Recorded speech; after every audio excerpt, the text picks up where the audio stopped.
Hi everyone. Welcome to our final day of the Breathwork Challenge. So this is day 5, and today I'm going to be talking a little bit about breathwork that can lift your mood. So I'll wait for a couple of moments. We have some people joining us. Once you're joining us, then put a little heart on love on the screen so I know that you're there.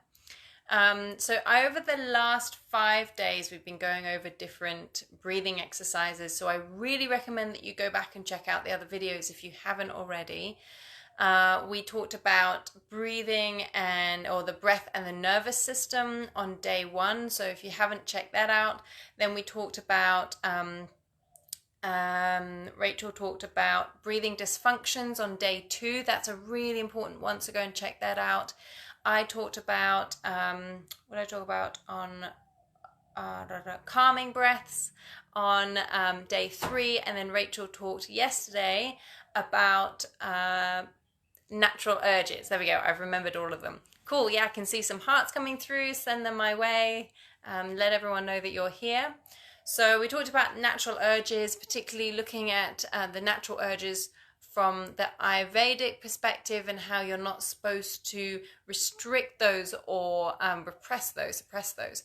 So they are day 1, 2, 3, and 4, and now we're on day 5 for our breathwork challenge. So well done for everyone who's done all the exercises so far. We loved hearing how you get on, so continue to keep commenting and letting us know how you're getting on with all those different exercises.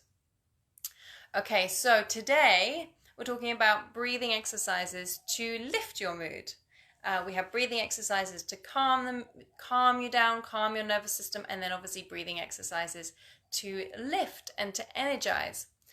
Now, one thing that we always teach when it comes to our uplifting breath is you have to have some energy in order to lift it up. So this isn't necessarily the exercises that you want to do if you're really depleted. If you are super tired and you don't have any energy, this is a sign that you need to rest. And there's nothing that can replace that. So there are ways of lifting us up and drawing energy up. But what we see often in society now is that we are chronically exhausted and we're using stimulants and coffee in the morning to get us going.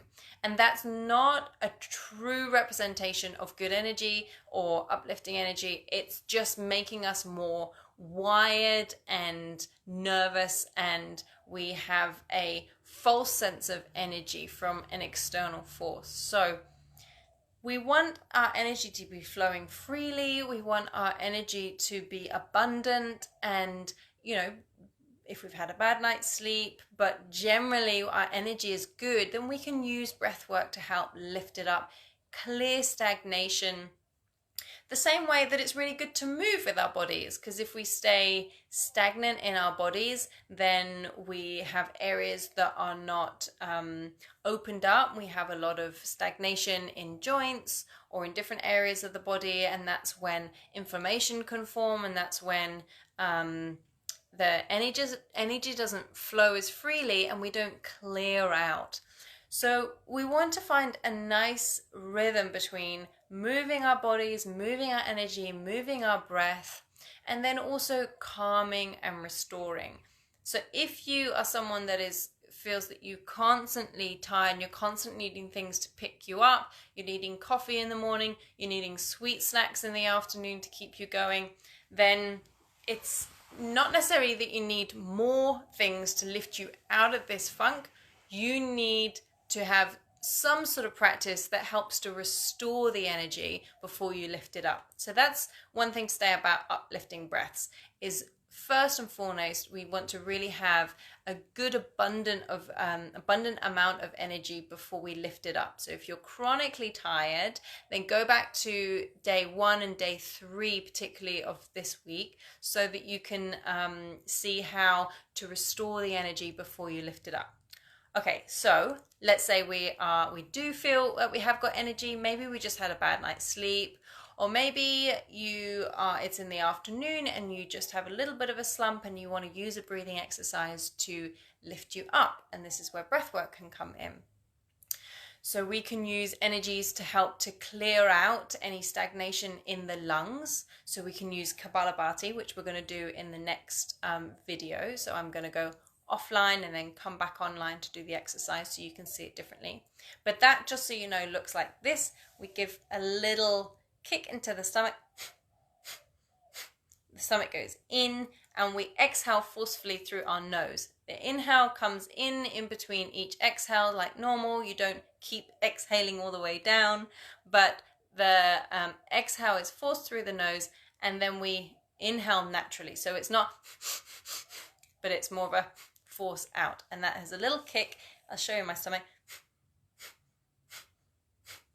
So that's a really great way of clearing out stagnation in energy in the body and clearing out any stale air. Remember that from our first day that having an exhale that's longer than your inhale is really great for calming the nervous system. So it's really great for telling the body that you're safe. And when your body knows that it's safe, when your body has been given the message that it's safe and the environment is safe, then it can go into the parasympathetic nervous system, and that's your rest, restore, and digest nervous system. So in the same way that you can use extended exhales to calm the body and to restore the body, you can use extended inhales to help lift the body. So let's say you have a exhale for a count of 4. I'm exhaling for 4 counts. You can inhale for a count of 5. Remember, whenever we're inhaling, we want to expand in the belly as well as in the chest. So we're not just belly breathing, which is a really great restorative exercise. So if you have been stressed recently, if you've been exhausted recently, send your breath into your belly. We never want to suck the belly in when we inhale. That just works all those stress muscles up here. But when we're doing our extended inhales, we inhale into a bit into the belly, and then we can inhale also up into the chest, and then we relax everything for our exhales. So what we want to really convey in this 5-day challenge is that there is not one breath work that is the best practice. There is not one that will fix everything. There are multiple different breathing exercises that are used for lots of different reasons, and by knowing and practicing them and knowing when to use them, what you do is you become really articulate with your breathing, but not only that, you become really flexible and agile with your breathing. So then you can use your different breathing exercises to calm the nervous system down, to give you a little bit of a boost and to clear the air. Or you can understand why you're yawning or why you're sighing rather than just trying to shut it away because culturally we've been told that we have to. We can learn how to use it to become more aware. So on Friday, that's what I did on Wednesday, I did breath awareness. So that is a really good connection between breath and meditation. So we can use our breath as an anchor for our meditation. What usually happens is we don't have conversations about the breath. We don't have conversations about how we're breathing or taught how we can use the breath to shift different types, different energy, different states, or for different reasons. So then we get really stagnant in this area because we're not thinking about it, we're not aware of it, and we are leaning more towards our habitual breathing. And if we're stressed, this is going to be up here, much shorter breath. And so the beauty of breath work comes when we can be more agile, more aware, and then use it as a powerful tool rather than something that just kind of happens automatically that we don't really think about. So if I'm gonna hop offline and finish this live and then come back online in a second to do the exercise with you. So there's 2 different lives, so you can watch them separately. So join me in a moment for the exercise. It's only going to be 5 minutes or so. It's really going to be a short one.